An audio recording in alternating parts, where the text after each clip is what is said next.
Ahora en el Pirkei Avot 14, finalizando lo que es las escenas de la vida de Hillel. Hillel fue descendiente de David, y en su comentario Toledot Yehoshua, el rabino Yehoshua Heller explica las tres sentencias de Hillel consideradas en su conjunto. De paso, nos dice que por qué la segunda está escrita en caldeo. Según el autor de Toldot Yehoshua, la tercera sentencia corresponde a la época en la que Hillel se marchó de su patria, Babel, con el fin de estudiar la Torá, con Shemaya y Abtalión. ¿Quién era Shemaya y Abtalión? Dos conversos. No era ni siquiera de estirpe judío. Eran convertidos y que siguieron la tradición de los padres. Y este era a quien Hillel quería al fin estudiar Torah con, y eran los hombres más eminentes de su tiempo. Ya relatamos que como tuvo que luchar el joven contra las aterradoras pobreza y como un día de absoluta miseria no se encontró ni siquiera los pocos centavos que solía reclamarle ásperamente al portero del Beit Midrash.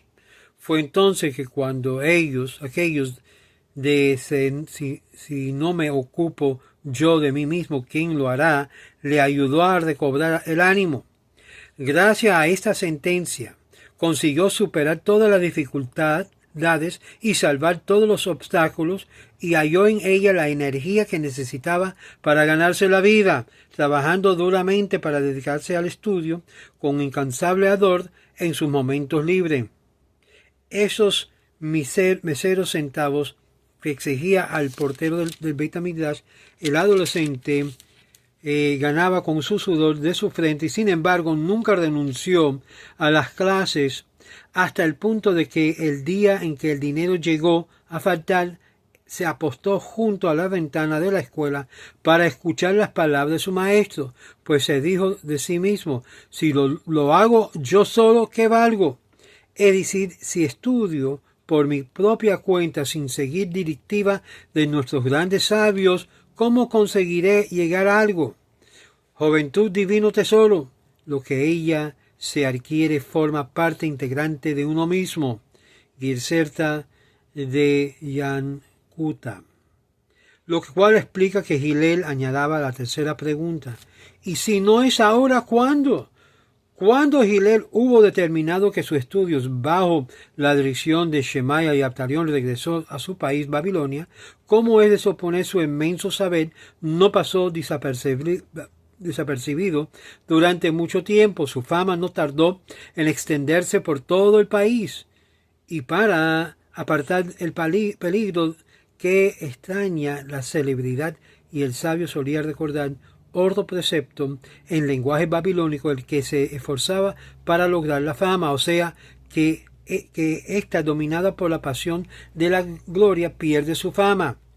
Como era un hombre muy estimado, cabe suponer que le propusieron muy altos cargos, pero aceptarlo habría significado para él abandonar el estudio. Y Hillel rechazó pues todos los hombres y todos los honores, pensando: el que no avanza retrocede, el que no estudia no merece la muerte, y el que hace de su corona un instrumento perece. Es decir, utilizar la Torá para ganar dinero no es algo bueno. Perece. Más adelante, cuando Hillel hizo su peregrinación a Jerusalén para celebrar ahí la fiesta de Pesach, le nombraron Nazí en contra de su voluntad. Él no quiso. Recordaremos que fue la única vez en toda su vida que se enfureció, pues cuando asumió aquel cargo escogió un lema que fue una bendición para él y para el pueblo, y tomó como modelo la conducta de Aarón, el primer sumo sacerdote de Israel. El amor a la paz y la consecución de la misma por todos los medios posibles fueron los motores que impulsaron su actividad. En general, los mandamientos divinos están dirigidos a todos y cada uno de nosotros. A través de la diversidad de la experiencia que vivimos, viendo, encontrando, construyendo en cuanto se presenta un mitzvah, tenemos que practicarla, pero el mandamiento que nos ordena buscar y procurar la paz es algo distinto y algo parecido a la divisa de un principio. En efecto, el príncipe cuyas funciones lo colocaron a la cabeza de su pueblo y a quien incumben asuntos políticos religiosos puede hacer un bien inmenso y evitar muchos males si ama la paz y sobre todo si vive en una época de disturbio y lucha fratricida como fue el caso de Gilel, contemporáneo de Herodes, el usurpador. Es probable que fuera el amor a la paz y el retraso de la destrucción del Estado judío durante más de 100 años. Este amor al prójimo se manifiesta particularmente en el deseo de acercar a todos los demás al estudio de la Torá, al estudio de la ley. Y por eso Gilel añada, ama a los hombres y acércalos a la Torá. Es decir, la expresión de amor no es que te den cariño, es en sí en la forma que te atraen a la Torá y te exponen las enseñanzas de la Torá viviéndola.